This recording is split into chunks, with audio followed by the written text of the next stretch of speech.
भाई हम चलते हैं, जिस विषय पर हम अध्ययन कर रहे वो विषय है क्रियाशील विश्वास, काम करने वाला विश्वास, एक्टिव फेथ। और उसके लिए हमने याकूब की पत्री और उसका 26 का चुनाव किया है। देह आत्मा बिना मरी हुई है, वैसा ही विश्वास भी कर्म बिना मतलब क्रिया बिना मरा हुआ है। आज हम कौन से विश्वास में जीवन जीवे, इस बात पर हमें अध्ययन करना है। और आज भी बहुत ही बेहतरीन बात हम परमेश्वर के कलाम से सीखने जा रहे हैं। उसके पहले जो पिछले बुधवार को हमने सीखा अंधविश्वास, मुझे पता नहीं आप लोगों को वो पॉइंट कैसा लगा है, लेकिन उस पॉइंट से परमेश्वर ने मेरी आंखें खोली है। और जहां जहां पर मैंने प्रचार किया है उन लोगों को एक नया ताजा प्रकाशन मिला, जिसके द्वारा उन्होंने अपने विश्वास में कहीं ना कहीं काम किया है और सही रास्ते पर चलने वाला विश्वास, जो जिंदा विश्वास है, क्रियाशील विश्वास है, उसमें वो लोग चल रहे हैं। और क्रियाशील विश्वास में हमें ध्यान देना, इसलिए मैं पिछली कुछ बातों को अभी रिवीजन नहीं करूंगा। ये लगभग हमारा 5वां भाग है, ये 5वां एपिसोड है। यदि किसी को इस विषय पर अध्ययन करना है तो YouTube के ऊपर पास्टर राजू ठाकुर टाइप करोगे तो मेरा चैनल है, आप उसके ऊपर से बहुत सारे सब्जेक्ट है, बहुत सारे विषय है जिस पर आप अध्ययन कर सकते हो। यह आज का 5वां भाग है। परमेश्वर हमें आशीषित कर रहा है और लगभग इस साल का हम 8वें महीने में प्रवेश कर चुके हैं। कितने जल्दी दिन जा रहे, कितने जल्दी महीने खत्म हो रहे, ये उस बात की ओर संकेत कर रहे हैं यीशु मसीह भी उतना ही जल्दी आ रहा है। क्योंकि जो भी आसपास युद्ध की हालात बनी हुई है, जो भी हमारे वातावरण में जो बदलाव आ रहे हैं, ऊपर गैलेक्सी में जो बदलाव आ रहे हैं, नाना प्रकार की बातें हम सुन रहे हैं, और इन सब बातों के द्वारा ये सब बातें उस जगह के ऊपर संकेत करती है कि यीशु मसीह जल्दी आ रहा है। और वो उन्हीं को लेकर जाएगा जो अंत तक उस विश्वास में, क्रियाशील विश्वास में बने रहेंगे या विश्वास में बने रहते हुए अपने जीवन को समाप्त करेंगे। आमीन, हालेलुया, प्रेज द लॉर्ड। अब हम आज चलेंगे एक ऐसा विश्वास जिसके द्वारा प्रभु यीशु मसीह अचंभित हो गए। प्रभु यीशु मसीह इस व्यक्ति का विश्वास देखकर आश्चर्यचकित हो गए। और मैं आपको बताना चाहता हूं कि ऐसी घटना बाइबल में एक ही बार हमें दिखती है। और यीशु मसीह ने उस व्यक्ति को देखा भी नहीं, लेकिन यीशु मसीह ने उस व्यक्ति को बिना देखे उसके विश्वास को देखा। और उसके विश्वास के अंदर कुछ ऐसी बात थी जो यीशु मसीह के साथ तालमेल खा रही थी। इसीलिए यीशु मसीह को उस व्यक्ति के जो शब्द या जो वाक्य थे उसके द्वारा यीशु मसीह अचंभित हो गए। तो आइए चलेंगे मत्ती सुसमाचार उसका 8वां अध्याय और वचन 5 से लेके आगे सुनेंगे गौर से। जब वो कफरनहूम में आया तो एक सूबेदार ने उसके पास आकर उससे विनती की, हे प्रभु, मेरा सेवक घर में लकवा रोग से बहुत दुखी पड़ा है। उसने उससे कहा, मैं आकर उसे चंगा करूंगा। मुझे सूबेदार ने उत्तर दिया, हे प्रभु, मैं इस योग्य नहीं कि तू मेरी छत तले आए, परंतु केवल मुझसे कह दे तो मेरा सेवक चंगा हो जाएगा। क्योंकि मैं भी पराधीन मनुष्य हूं और सिपाही मेरे अधीन है। जब मैं एक से कहता हूं जा तो वह जाता है, और दूसरे से कहता हूं आ तो वह आता है, और जब अपने दास से कहता हूं यह कर तो वह करता है। यह सुनकर यीशु को अचंभा हुआ और जो उसके पीछे आ रहे थे उनसे कहा, मैं तुमसे सच सच कहता हूं, मैंने इज़राइल में भी ऐसा विश्वास नहीं पाया। और मैं तुमसे कहता हूं, पूर्व और पश्चिम से बहुत से लोग आकर अब्राहम और इसहाक और याकूब के साथ स्वर्ग के राज्य में बैठेंगे, परंतु राज्य के संतान बाहर अंधकार में डाल दिए जाएंगे, वहां रोना और दांतों का पीसना होगा। तब यीशु ने सूबेदार से कहा, जा, जैसा तेरा विश्वास है वैसा ही तेरे लिए हो। और उसका सेवक उसी घड़ी चंगा हो गया। आमीन, हालेलुया। अगर हम इस बात को देखेंगे तो हमें यह है कि परमेश्वर यहां पर हमें कुछ महत्वपूर्ण बातों पर हमारा ध्यान बटाना चाहता है। देखो, यीशु के पास एक सूबेदार आया है, वाला नहीं है। यीशु के पास एक परिवार आया है, लेकिन उसका जीवन यीशु को पता नहीं है, वो क्या है, कैसा है, वो परमेश्वर वो जानता है। लेकिन मैं ये जो बातें बता रहा हूं उसके लिए बता रहा हूं ताकि आप ठीक से समझ जाओ। ये सूबेदार मतलब जिसे हमारे मराठी में शताधिपति कहा गया है। ये सूबेदार जिसके अंडर, जिसके हाथ के नीचे कम से कम 100 सैनिक है।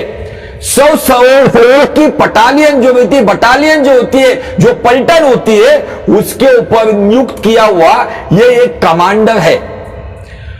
और ये ऐसी सरकार में काम कर रहा है, उस सरकार ने उसे नियुक्त किया है। और ये व्यक्ति के अंदर अपने सेवक के प्रति प्रेम है। ये प्रेम आज हम देखेंगे मालिक और नौकर के बीच में ऐसा प्रेम दिखता नहीं। ये व्यक्ति खुद यीशु मसीह के पास गया है। वो चाहता तो अपने किसी सैनिक को या अपने किसी वफादार दास को भेजकर कहता था, जा यीशु मसीह कफरनहूम में आया है ना, जा उसको विनती कर और लेकर आ, उसको दावत पे बुला। लेकिन बाइबल कहती है ये सूबेदार यीशु के पास आकर, शायद घुटने के बल आकर यीशु से विनती कर रहा है और कह रहा है, हे प्रभु, मेरा सेवक घर में लकवा रोग से बहुत दुखी पड़ा है। तो ये सुनने के बाद यीशु मसीह ने उससे क्या कहा, मैं आकर उसे चंगा करूंगा। तुरंत कहा। यीशु ने तुरंत क्यों कहा? यीशु ने देखा कि ये एक अच्छा व्यक्ति है, इसकी पहचान ये है, ये पहली बार भले ही आया है लेकिन ये अपने बच्चे के लिए नहीं आया है। यीशु के पास एक सूबेदार आया था जो अपने पुत्र के लिए आया था और वो कह रहा था मेरे घर चल, लेकिन ये यहां पर आया ही अपने पुत्र के लिए नहीं आया है, अपने नौकर के लिए आया। मालिक नौकर के लिए आना मतलब बहुत बड़ी बात है। और ये बात यीशु मसीह को भा गई। यीशु मसीह को इस व्यक्ति की विनम्रता भा गई। यीशु मसीह को उसका स्वभाव भा गया। यीशु मसीह को उस व्यक्ति के अंदर एक प्रेम का फल दिखाई पड़ा। वो प्रेम के फल के मारे यीशु कहता है, मैं आकर उसको चंगा करता हूं। लेकिन जैसे यीशु ने कहा तो सूबेदार ने उत्तर दिया, है प्रभु, मैं इस योग्य नहीं हूं कि तू मेरे छत तले आकर केवल, बहुत से सुनो, केवल अपने मुख से कह दो तो मेरा सेवक चंगा हो जाएगा। वो यीशु मसीह के मुख से निकलने वाले शब्दों पर पूरा विश्वास करने वाला व्यक्ति है।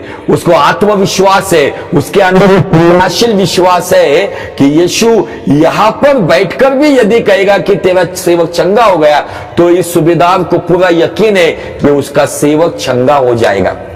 आज कुछ लोगों को ऐसा लगता है पास्टर जी घर ही आना चाहिए, सर पर हाथ रखना चाहिए, तेल लगाकर ही प्रार्थना करनी चाहिए। यहाँ पे ना तेल को महत्व दिया गया है, ना सेवक के हाथ को महत्व दिया गया है। यहाँ पे यीशु मसीह के शब्दों को, यीशु मसीह के वचनों के ऊपर ये क्रियाशील विश्वास करने वाला व्यक्ति है। और ये व्यक्ति का जीवन देखकर यीशु मसीह थोड़ा देर उसको देखते ही रहा होगा। वो कहता है, मैं योग्यता का नहीं, तू परमेश्वर है, तू स्वर्ग आया हुआ परमेश्वर है, तू स्वर्ग का ऊंचा है, तू मेरे छत के नीचे आए, उसकी योग्यता का मैं नहीं हूं। तू केवल अपने मुंह से शब्द बोल दे, मेरा सेवक चंगा हो जाएगा। और वो बात सुनकर आगे बात को बहुत अच्छे सुनो, क्या कहता है, मैं भी पराधीन मनुष्य हूं। अब ये मैं भी क्यों आया है? मैं भी पराधीन मनुष्य हूं, मतलब यीशु मसीह को वो जान गया था कि ये किसी के अधीन है।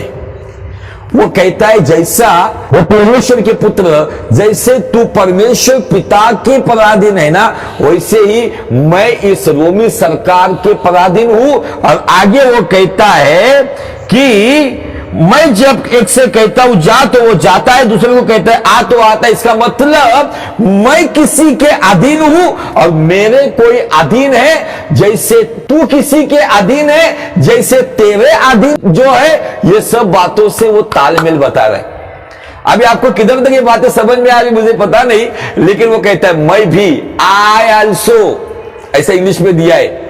जैसे तू पिता के अधीन है वैसे मैं भी मेरी रोमी सरकार के अधीन है। जैसे कायनात की सारी चीजें जब तू तूफान को करता है तो तूफान ठंडा पड़ जाता है, तूफान थम जाता है। जब तू दुष्ट आत्माओं को धमकाता है तो वो चली जाती है। जब तू पानी पे चलता है तो पानी तुझे चलाती है। जब तू आंधी तूफान को रोकता है, जब तू मुर्दों को जिलाता है। क्यों? क्योंकि तू पिता के अधीन है और उसी अधीनता के द्वारा तुझे विश्वास योग्यता के द्वारा, उस क्रियाशील विश्वास के द्वारा तू अधिकारी हो गया। जो अधीनता में रहता है वो अधिकारी होता है। उसका पुख्ता जवाब यहां पे ये रेवलेशन, ये प्रकाशन इस सूबेदार ने पाया। इसीलिए यीशु मसीह अचंभित हो गए। यीशु मसीह को अचंभित करने वाला पूरे 4 गॉस्पेल में अगर आप देखोगे तो यही सूबेदार है जिसने यीशु मसीह को जाना कि ये किसी के अधीन है और ये सारी कायनात इसके अधीन है। क्योंकि आदि में वचन था, वचन परमेश्वर था, सब कुछ कायनात की सारी बातें इसके द्वारा हुई है। तो निश्चय जैसे ये पिता के अधीन है, कायनात इसके अधीन है। ये बोलेगा तो आंधी तूफान रुकेगी, ये बोलेगा तो समंदर फट जाएगा, ये बोलेगा तो पानी राखमधु बन जाएगा। ये रेवलेशन, ये प्रकाशन, ये रहस्य, ये भेद सूबेदार ने जाना और सूबेदार कहता है मैं भी, इसलिए तू केवल शब्द बोल। तो आप कहोगे ऐसी कौन सी बात है कि इसमें हमें दिखाई पड़ती है? इसमें दिखती है अधीनता। और अधीनता कब मिलती है पता है? अधीनता में कब रहते हो आप पता है? तो मैं आपको वचन पढ़कर फिर मैं यहां पर आऊंगा। प्रकाशित वाक्य अध्याय 17 वचन 14, यहां पे लड़ाई के बारे में बताई गई है। मेमना मतलब यीशु मसीह के बारे में बताई गई है। लेकिन यहां की मैं 3 बातें आपके सामने शेयर करना चाहता हूं। वे मेमने से लड़ेंगे और मेमना उन पर जय पाएगा, क्योंकि वो प्रभुओं का प्रभु और राजाओं का राजा है, मतलब यीशु मसीह, जो बुलाए हुए हैं और चुने हुए और विश्वासी है, वे उसके साथ भी जय पाएंगे। अभी आप यहां पे 3 बात देखेंगे। 3 बात में से पहली बात है बुलाए हुए।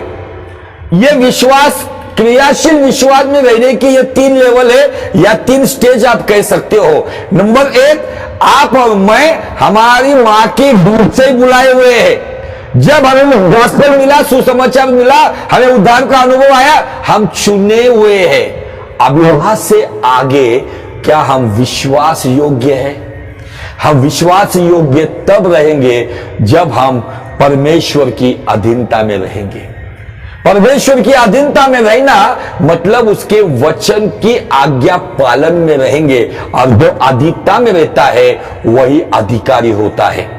आपको बताओ यीशु मसीह ये सब बातें हमें क्यों बता रहा है? क्योंकि जिसका पुख्ता सबूत हमें मूसा के जीवन से दिखता है। मूसा बुलाया गया मिस्र में, मूसा चुना गया मिद्यान में, उस 40 साल के सफर में, उस मरुभूमि में, रेगिस्तान में। और मूसा विश्वास योग्य रहा ये सारी इजराइल की सेना को जंगल से लेते हुए।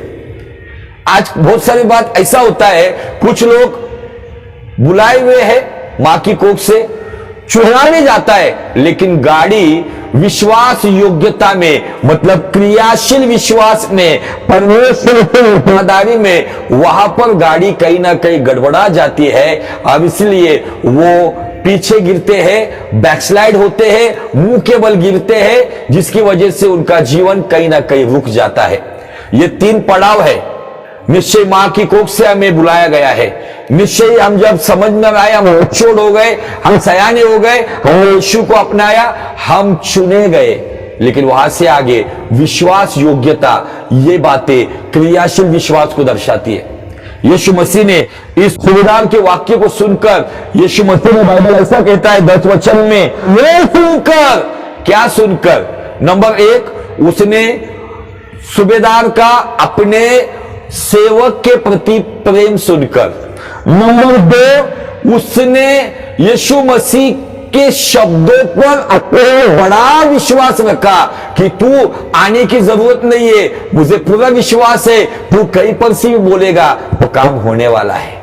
नंबर 3, उसने कहा जैसे तू पराधीन है वैसा मैं भी पराधीन हूं, जैसे तू पिता के अधीन है वैसे मैं सभी सरकार के अधीन है, जैसे ये कायनात तेरे अधीन है वैसे ये सैनिक भी मेरे अधीन है, मैं भी। उसने यीशु के साथ अपनी तुलना की अधीनता के बारे में, अधीनता के बारे में उसने तुलना की। और जब ये बातें सुनने के बाद यीशु को अचंभा हुआ और जो उसके पीछे आ रहे थे उनसे कहा, मैं तुमसे सच कहता हूं कि मैंने इजराइल में भी ऐसा विश्वास नहीं पाया। आज मेरा और आपका विश्वास इस पृथ्वी पर हम है क्या आज अचंभित करने वाला है? बहुत सारे लोगों को सेवक अपने घर आना ही चाहिए, पास्टर घर आना ही चाहिए। आपको कितने दिन पास्टरों के ऊपर, प्रॉफिट के ऊपर जीवन जीना है? आपको यीशु पर निर्भर रहना है। यीशु, तू स्वर्ग से मेरे परिवार के लिए, मेरे लिए, मेरे बच्चों के लिए शब्द बोल। मेरा विश्वास है मेरी परिस्थिति बदलेगी, मेरे लोग चंगे होंगे, मेरे हालात बदलेगी, क्योंकि हालात बदलने के लिए केवल तेरा शब्द काफी है। आज आपको यीशु के पीछे चलना है, ना किसी व्यक्ति के पीछे चलना है। इस दुनिया में नाना प्रकार के विश्वासों को लेकर आज लोग आ रहे, नाना प्रकार के पंथ आ रहे, नाना प्रकार की डॉक्ट्रिन आ रहे, नाना प्रकार के डिनोमिनेशन आ रहे, नाना प्रकार को उपेक्षित करने वाली बातें आ रही है। लेकिन आपका जीवन और मेरा जीवन इस सुबेदार के जैसा हो कि हमारा परमेश्वर का प्रिय पुत्र जो पिता की दाहिनी ओर बैठकर वहां पर वो हमारे विश्वास को देखकर, सुबेदार के जमाने में जैसा वो अचंभित हुआ था, आज वो हमारे विश्वास को देखकर अचंभित हो। ऐसा जीवन, क्रियाशील विश्वास से हमें जीवन जीना है। और जब ये बातें वो बताता है और 13 वचन में वो कहता है, सुबेदार से कहा, जा, जैसा तेरा विश्वास है वैसा ही तेरे लिए हो। जैसा आपका विश्वास है वैसा ही आप लोगों के लिए हो। और बाइबल कहती है, और उसका सेवक उसी घड़ी चंगा हुआ जिस घड़ी यीशु को उसके सुबेदार के विश्वास ने अचंभित किया, आश्चर्यचकित किया। उस वक्त जब यीशु ने कहा, जा, जैसा तेरा विश्वास है वैसा तेरे जीवन में हो, और बाइबल कहती है उसी घड़ी उसका सेवक चंगा हो गया। जो लकवा मारा हुआ था, पैरालाइज हुआ था, उसका हाथ पैर टेढ़ा हुआ होगा, उसका मुंह टेढ़ा हुआ होगा, लेकिन अपने मालिक के विश्वास से वहां पर एक सेवक चंगा हो गया। इस सेवक को तो पता ही नहीं चंगाई कैसी हुई। आपके घर में ऐसे कुछ लोग होंगे, शायद वो शारीरिक लकवा मारा हुए नहीं होंगे, लेकिन कहीं ना कहीं उनका जीवन, कहीं ना कहीं लकवा मारा व्यक्ति के शरीर के अंग, जान निकल जाती है। शायद ऐसे कुछ लोग होंगे जो पाप की दशा में पड़े हुए, जिन्हें समझ भी नहीं आ रहा है कि हम पाप कर रहे, गुनाह की राह पर है, नाना प्रकार की नशीली बातों में जीवन जी रहे। आपका विश्वास ऐसा हो, आप यीशु के पास इस कदर जाए, यीशु कहेगा, जा, जैसा तू चाहता है, जैसा तू चाहती है तेरे लिए हो। आपके घर में जो नशीली बातों में है, पाप की राह में है, बंधनों में है, वो आपके विश्वास के द्वारा चंगे होंगे। Hallelujah, praise the Lord. मुझे आपको बताने अजीजों, आपके जीवन में एक उत्तम उदाहरण है ये लकवा मारा हुआ व्यक्ति जानता नहीं था उसको चंगाई कैसे मिली है, लेकिन जब उसके मालिक ने बताया होगा, यीशु मसीह के ऊपर मैंने विश्वास किया, उसके शब्दों पे मैंने विश्वास किया, जिंदा विश्वास किया, क्रियाशील विश्वास किया, पूर्व के साथ विश्वास किया, और उसका नतीजा देख मेरे बच्चे, तुझे लकवा मारा था, तू चंगा हो गया। ये प्रणादेता की बात आती तो मैं दो आपको एक्सप्रेस देकर मैं आगे चलूंगा। यीशु मसीह पिता के अधीन कैसा था, उसके लिए हम वचन को पढ़ेंगे। यूहन्ना रचित सुसमाचार उसका अध्याय 6 और वचन 43 और 44। यीशु ने उनको उत्तर दिया, आपस में मत कुड़कुड़ाओ, कोई मेरे पास नहीं आ सकता जब तक पिता जिसने मुझे भेजा है उसे खींच ना ले, और मैं उसे अंतिम दिन फिर जिला उठाऊंगा। मतलब देखो, ये ट्रिनिटी में से जो पुत्र परमेश्वर है, जो पिता परमेश्वर की महिमा के लिए कहता है, जब तक पिता करता है मतलब वो पिता पे डिपेंड है, हर चमत्कार के लिए पिता पे निर्भर है, पिता पे अधीन होकर वो कायनात में अधिकार चलाता है। और जब फिलिप्पुस ने यीशु मसीह से कहा कि हमें पिता दिखा, तब फिलिप्पुस को क्या कहता है, देखो यूहन्ना 14:8। फिलिप्पुस ने उससे कहा कि हे प्रभु, पिता को हमें दिखा दे, यही हमारे लिए बहुत है। यीशु ने उससे उत्तर दिया, हे फिलिप्पुस, मैं इतने दिन से तुम्हारे साथ हूं और क्या तू मुझे नहीं जानता? जिसने मुझे देखा है उसने पिता को देखा है। तू क्यों कहता है कि पिता को हमें दिखा? क्या तू विश्वास नहीं करता कि मैं पिता में हूं और पिता मुझ में है? ये बातें जो मैं तुमसे कहता हूं अपनी ओर से नहीं कहता हूं, परंतु पिता मुझ में रहकर अपने काम करता है। ये दो पुख्ता सबूत मैं आपको दे रहा हूं। जो बातें सूबेदार ने जानी, सूबेदार ने क्या कहा, मैं भी पराधीन मनुष्य हूं। और सूबेदार ने जाना था ये पुत्र पिता के अधीन, मतलब पुत्र भी पराधीन है। उसने पुत्र के साथ तुलना की, जैसे तू पराधीन है वैसे मैं भी पराधीन हूं। जैसे तू पिता के अधीन है, अब ये कायनात तेरे अधीन है, वैसे ही मेरे नौकर चाकर जो मेरे हाथ के नीचे वो मेरे अधीन है।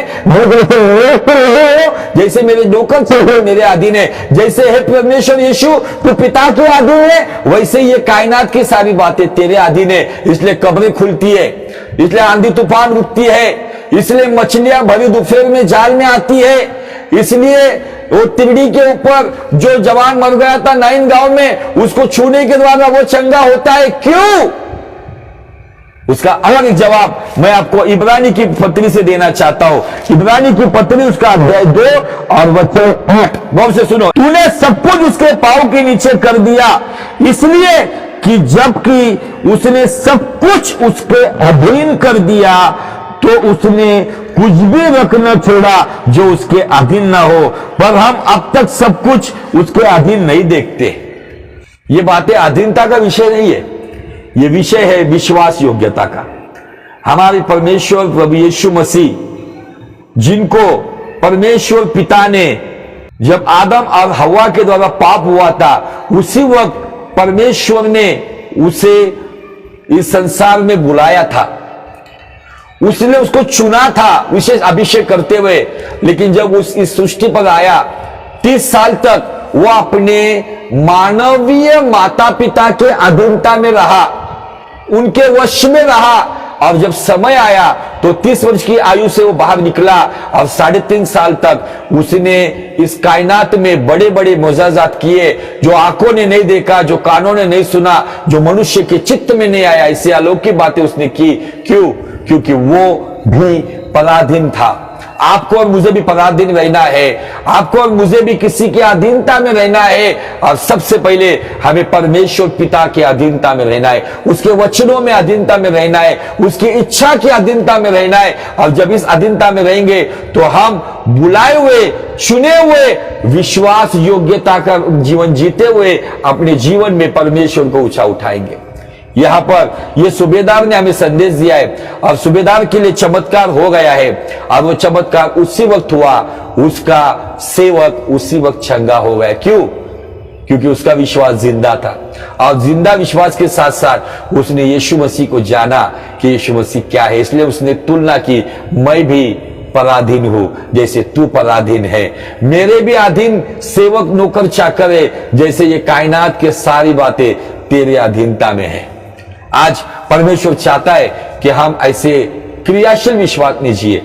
चमत्कार करने वाला सही समय पर चमत्कार करेगा, हालात को बदलने वाला सही समय पर हालात को बदलेगा। लेकिन हमारा विश्वास ये सूबेदार के जैसा क्रियाशील होना चाहिए। हमारे विश्वास में ये विश्वास योग्यता की बातें होनी चाहिए। विश्वास योग्यता तब साबित होगी जब हम हर हालात में उसके अधीनता में रहेंगे। और यही बातें जैसे सूबेदार ने यीशु मसीह को अचंभित किया, वैसे हमारा जीवन भी यीशु मसीह को स्वर्ग में अचंभित करेगा। ऐसा जीवन हो, और वो तब होगा जब हम क्रियाशील विश्वास में चलते चलते विश्वास योग्यता को साबित करने के लिए हम हर हालात में उसकी अधीनता में रहेंगे, तो परमेश्वर काम करेगा। आज मैं आपको बताना चाहता हूं, जैसे पुत्र पिता की अधीनता में, वैसे हम उसकी संतान उस पुत्र की अधीनता में होनी चाहिए। अधीनता का एक क्रम है। बाइबल कहती है पुत्र का सिर पिता है, पुत्र का सिर पिता है, पुरुष का सिर यीशु मसीह है, स्त्री का सिर पुरुष है, और परिवार का सिर, एग्जाम्पल के तौर पे बता रहा हूं मैं कि ये माता पिता है। अब जब ये अधीनता की सीक्वेंस में हम चलेंगे ना, तो मुझे आपको बताना है कि हम विश्वास योग्यता की राह पर चलेंगे। बहुत सारे लोग अधीनता में टिकने रहते, जब तक उनको मीठी मीठी बातें सुनने को मिलती है, जब उनको प्रोत्साहित किया जाता है, तब वो बहुत नाचते कूदते, लेकिन उनकी गलती पर उंगली रखी जाती है। यदि उनको करेक्शन दिया जाता है, उनको उनकी गलतियां बताई जाती है, तब वो मायूस होते, या कहीं ना कहीं ऐसे लोग बलवा करते हैं, कहीं ना कहीं रिबेल करते हैं, और अपने जीवन में अधीनता का जुआ तोड़कर अपनी मनमानी से जीवन जीना चाहते हैं। ऐसे लोग कामयाब नहीं होते हैं। मूसा अधीनता में रहा, यीशु मसीह अपने माता पिता के रहा, पिता के स्वर्गीय पिता के भी अधीनता में रहा, पौलुस भी अधीनता में था, पतरस भी अधीनता में था। अधीनता बिना आपको हर टाइम अच्छी अच्छी बातें आपके आगे नहीं सुनाएंगे। आपकी गलती यदि आपके आगे बताते हैं, तो ये उत्तम उदाहरण है कि आपके आगे आपसे प्रेम करते हैं ताकि आपका नाश ना हो, और आपको उसी वक्त परमेश्वर के साथ भी विश्वास योग्यता दिखानी है, और अपने अगुवे के साथ भी विश्वास योग्य बनकर, विश्वास योग्य साबित होकर आपको कदम बढ़ाना होगा। तब जाकर परमेश्वर आपको महिमा से महिमा में चलाएगा। और ये बातें के साथ एक बात और होगी, जैसे सूबेदार ने यीशु मसीह को अचंभित किया, वैसे आपका जीवन भी यीशु मसीह को अचंभित करेगा। आमीन, हालेलुया, प्रेज़ द लॉर्ड। प्रभु करे इस क्रियाशील विश्वास में परमेश्वर यीशु को अचंभित करने वाला वो विश्वास कि यीशु तू शब्द बोल, मैं विश्वास करता हूं या विश्वास करती हो, तेरे शब्दों के अनुसार मेरे लिए जरूर होगा। और यीशु का सबसे बड़ा शब्द नए नियम में यह है, मैं तुझे अनाथ नहीं छोड़ूंगा। इसका मतलब मैं तुझे हारा हुआ नहीं छोड़ूंगा, मैं तुझे निचले स्तर में नहीं रखूंगा, मैं तेरा नुकसान नहीं करूंगा, मैं तुझे अव्वल स्थान पर रखूंगा, क्योंकि मैं तेरा बाप हूं और तू मेरा पुत्र और तू मेरी कन्या है। प्रभु करे इस वचन के द्वारा परमेश्वर आपको बहुत बहुत बहुत आशीष दे। और इस वचन के द्वारा अगर परमेश्वर ने आपको आशीषित किया है, तो परमेश्वर यीशु की महिमा के लिए हो सके ज्यादा से ज्यादा ये संदेश औरों के साथ शेयर कीजिए, ताकि और लोगों का जीवन भी सूबेदार के जैसा यीशु मसीह को अचंभित करने वाला हो। प्रभु आपको बहुत बहुत आशीष दे। God bless you.